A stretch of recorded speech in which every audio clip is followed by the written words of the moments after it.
building was built, our architects here, he was one of the guys who helped design this building. And it is a fantastic example of a style of construction that we're going to talk a lot about on the river today called contextualism. And let me explain how contextualism works. You'll see 3 patio setbacks at different heights. 1, 2, 3. Those are at very specific heights. This first one on the right, same height as the roof of the Wrigley building that we just talked about. That one on the left, same height as the roof of that rocket-shaped looking building across the river. And that one up there on the right is at the same height as the roof of this black boxy building you're seeing coming into view on the other side. And again, this is known as contextualism. It's all about honoring the context or the environment that surrounds a building, sort of an architect's way of giving little fist bumps or handshakes to the structures and the environment that surround their building. All right, folks, eyes up, cameras up, coming into view. And Goldberg, the architect here, was instrumental in transforming the city's relationship with the river, because in the 60s, when he put this residential building here, there weren't a lot of residential spaces. Another really instrumental part of transforming the river stands for Chicago Transit Authority. They're the group that runs the buses and trains in town. And I'm a big fan of the CTA. So if you're visiting from out of town and you're kind of on the fence as to whether or not you want to take the train or the bus, go for it. It's actually a lot easier to navigate than many other cities. So I believe in you. Be brave, be bold. Of the Art Deco style of architecture, we're going to see a lot of Art Deco on the river today. And here are the key traits of the Art Deco style. First of all, you have deep inset windows, and those create those vertical racing stripes. It gives it a lot of streamlined verticality. It's covered in repetitive patterns and then finished with polished limestone and metal ornamentation. Now, let's talk about this curved building here to our left. This is the Nuveen Building from 1983, and it's another good example of contextualism. The curve of that building mimics the curve of the river, and you have 2 rows of different colored glass. The blue nicely reflects the blue sky, and the green is reminiscent of this turquoise green river. Business that operated in Fulton House, they left the building, they sold it, and when the builders got inside to renovate it for the new owners, it took them over 3 months to thaw the building out. And that's structure in the air. So that big chunk of concrete is your counterweight necessary to raise the bridge. We're on right now, and that's because in the 80s this branch was still especially gross. It smelled bad. There was trash in it. It was pretty polluted. People didn't want to be next to it. But because of architects, drink, stretch your legs. I'll be walking up and down the aisles. If you have any questions at all, let me know, and I'll be back with you all shortly. See that?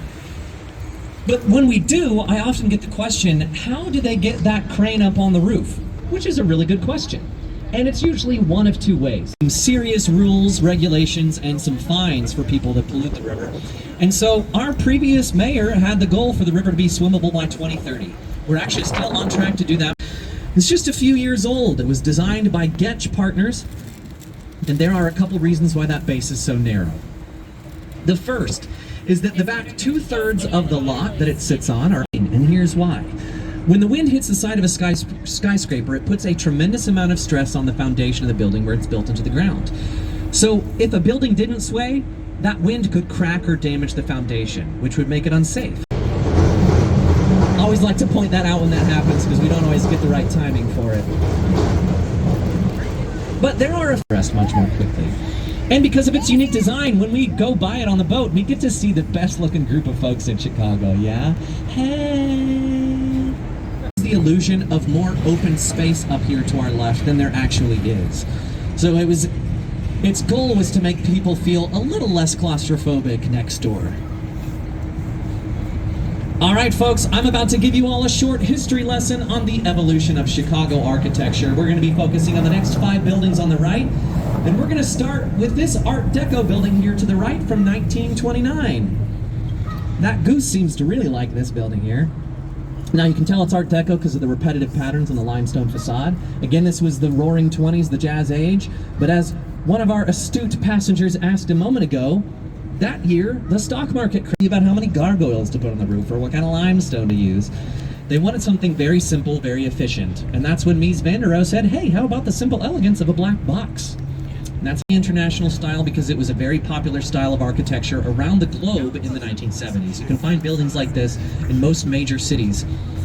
Those black boxes, we get the international style of the 70s and the contextualism of the 80s. Your short little history lesson, don't worry, there is no quiz at the end of the tour. I also do love to finish this lesson, though, by pointing out the irony. Rob, he drove a bus onto that first floor on the street. My friend Brian is an actor and a stuntman based here in Chicago, and he actually played the henchman that ziplined to the roof. In fact, I think it is utterly unjust that the city had a beef with Mrs. O'Leary, who had to hoof it out of... Beautified. And really, you can trace it all the way back to that cow. But I don't want any of you to lose any sleep over Mrs. O'Leary and her cow, because City Cow, that is the goddess herself, the Sears or Willis Tower. Now in front of the goddess we have the Queen. That's that building with the pink granite on the outside and the barrels on top, or 311 South Wacker Drive, named after its address. But I want to start by talking about the Princess. And that's this building over here to the right with the statue on the roof. Kind of looks like the Oscar statuette just coming into view. That's another Art Deco building from 1929. It's got those racing striped windows and a limestone exterior. This is the Chicago Board of Trade building.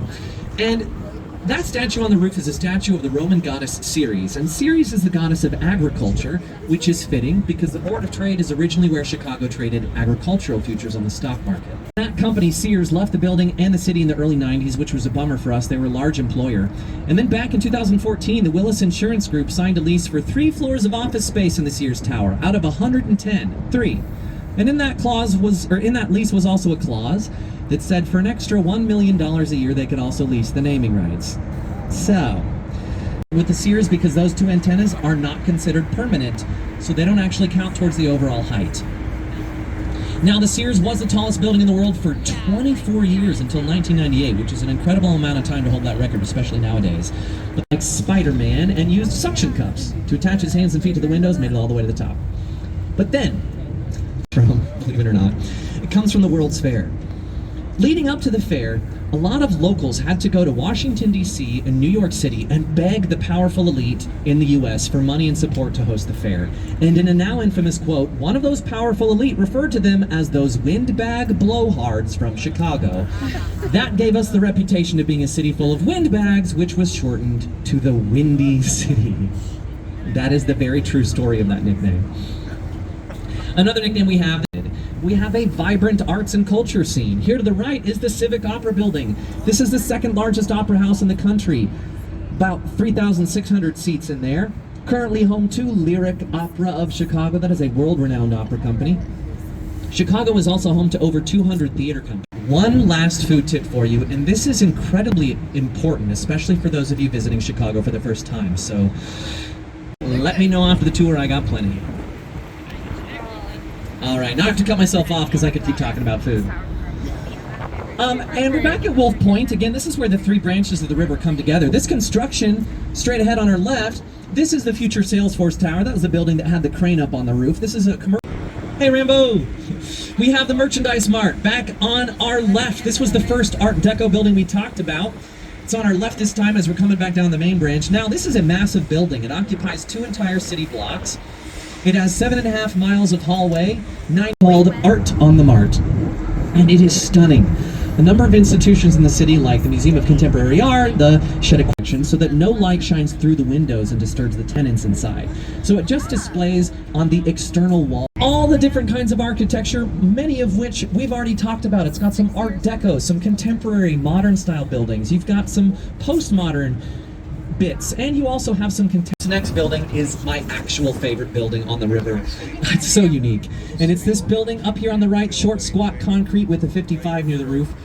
This is the only example we have on the river of a very short-lived architectural style from the late 1960s known as brutalism.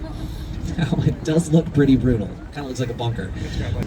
And it was intended to make people feel safer against the turbulent times of the late 1960s. That's why it kind of looks like a bunker.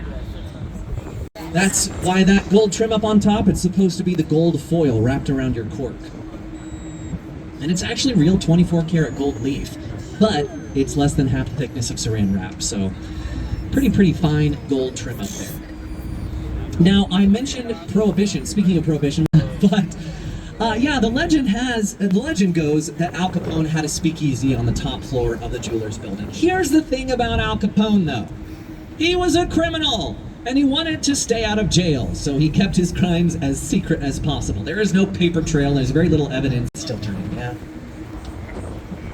All right, folks, we are about to pass the Wrigley Building, and it's on our left this time. This was the first building we talked about, yeah, with the clock tower on the roof. I mentioned that it was modeled after a Spanish cathedral.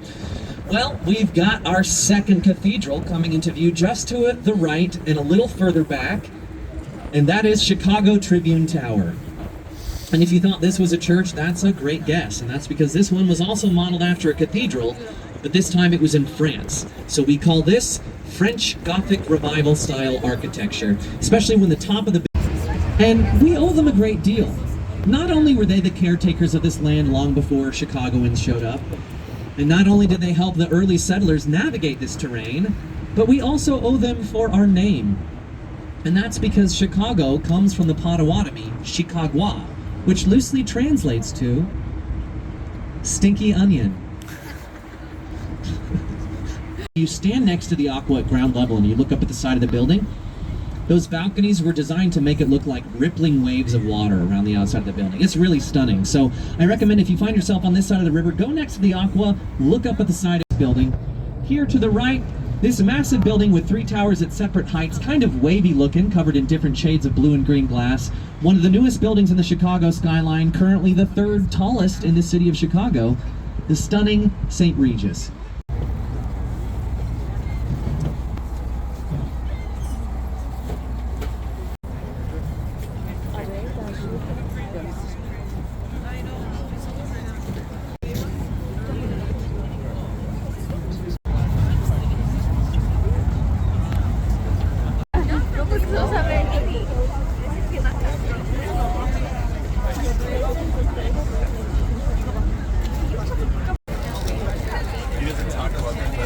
The St. Regis one last time, just because there's one little piece there's a little feature that I want to point out. And you see those 2 floors near the top of the tall tower there that don't have any windows. I know we're competing against the sun. Now, remember the concrete tanks of water on 150 North Riverside that minimize the sway of the building? This is a system designed for different times, by different designers, for different purposes, using different materials. And I think they all work really well together. And much like that view I pointed out earlier above the LaSalle Street Bridge, this is such a good representation of the city of Chicago. Each building represents a place in time and a group of Chicagoans here in our history. Yeah, Chicago is a city full of people from all over the world that come from different walks. And then as we're approaching our dock, I would love to leave you all with a few final thoughts. And I'm going to start with a quote. And this quote I discovered when I was studying for this job. And it really struck me. And